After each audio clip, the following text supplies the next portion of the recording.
Thanks so much for joining us at 10. I'm Mark McPherson. A Beaver Dam teen will be back in Wisconsin tomorrow after going missing for about 2 months. This after Sophia Franklin was found safe and 40-year-old Gary Day was arrested. WMTV's Shana Najawan talked with the Canopy Center. That's a child abuse treatment and prevention agency. Shana, what'd you learn today? It's important to note that Canopy Center is not directly connected to this specific case, but they tell me that children, including 16 and 17-year-olds, cannot consent to exploitative relationships. But experts say they don't always recognize themselves as victims.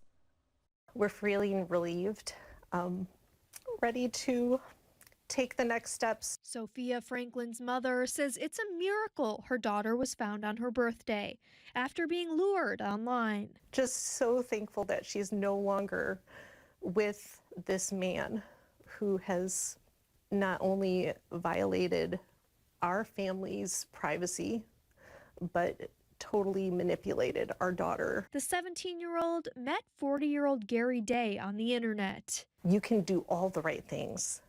All the right things. We had set boundaries and parameters, and yet this still happened. Online relationships that kids are forming certainly need to be watched, and that can be challenging at all ages. Megan Henry with the Canopy Center, a child abuse prevention agency, says even teens don't always recognize abuse. They may feel like they were willing participants in this, but that's not how it works with children. Henry says minors cannot consent to exploitative relationships. They were absolutely put in a circumstance where there was a power dynamic at play, and they were vulnerable to that. She adds that trusting, non-judgmental adults can help teens process red flags. As an adult who maybe is better able to identify safety risks and hazards, and escape dangerous situations. Even though sometimes teens are putting themselves in those situations, I think their gut is still telling them that it's not right. Let's stop giving our kids phones and tablets to pacify them and start parenting again.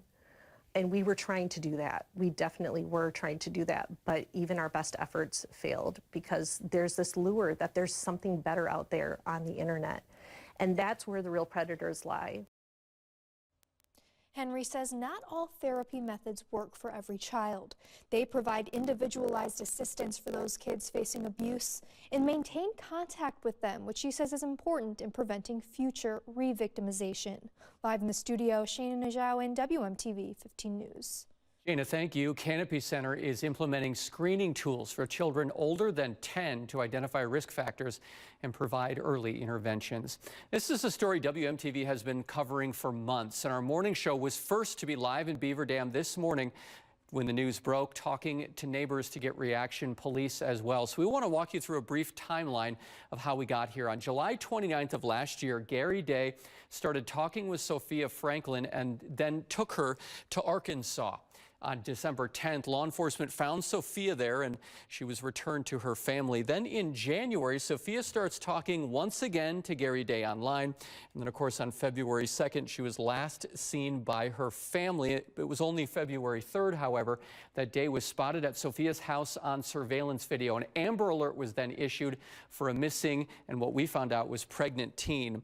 Then on February 4th, officials believe that Day may have changed license plates on the car after they broadcast this picture. Law enforcement in multiple states have been looking for them for about 2 months. And of course, last night is when Day was arrested. Now, we have a lot more on this timeline. For a full list, you can head to our website, WMTV15news.com. There you will find a more in-depth timeline. Amber Alerts for Sophia were active in 3 states. The 3 you see there in red, they were Wisconsin, Arkansas, and then Missouri, where the car was spotted as well.